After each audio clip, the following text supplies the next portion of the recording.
साथियों, मैं आपसे एक बड़ी दर्दमंद अपील करना चाहता हूं। मैं जो पाकिस्तान के मीडिया के लोग हैं, एंकर्स, खास तौर पर काशिफ अब्बासी साहब, हामिद मीर साहब, कामरान खान साहब, मैं आपसे आपकी लोग आवाज सुनते हैं, गवर्नमेंट सुनती है आपकी आवाज। हम तो वो लोग हैं जिनकी आवाज कोई नहीं सुनता, हम तो अवाम है।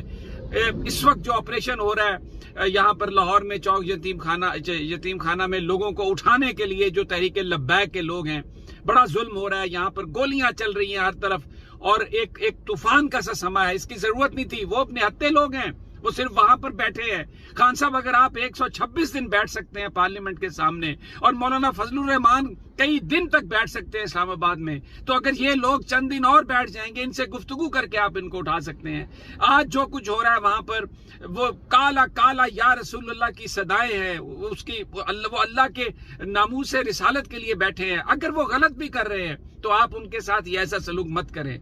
मेरी हुकूमत से दरखास्त है, वज़ीर आज़म साहब आपसे दरखास्त है, खुदा के लिए ये जुल्म ना करें, कौम को डिवाइड ना करें। ये बहुत बड़ा जख्म लगेगा, अननेसेसरी है। ये ताकत है रियासत के पास, आप उठा सकते हैं। मोहब्बत से गुफ्तगू करके ये काम कर लें। और मीडिया के लोग, मेरी आपसे दरख्वास्त है, ये लिबरल जो है, मेरी उनसे ये दरख्वास्त है, खुदा के लिए ये वो दहशतगर्द नहीं है। इनके पास, यकीन करें, किसी के पास कोई असला नहीं है। ये सिर्फ और सिर्फ हुकूमत का एक वादा था, उस पर आके बैठे हुए थे। हुकूमत ये वादा ना करती तो वो ये ना बैठते। मेरी दरख्वास्त है आपसे, खुदा के लिए ये बड़े बड़े एंकर्स ये बोले, मीडिया अपने लब खोले, इस जुल्म को रोके। ये जुल्म है, ये कोई लॉ इन्फोर्समेंट नहीं है, ये जुल्म है, जुल्म।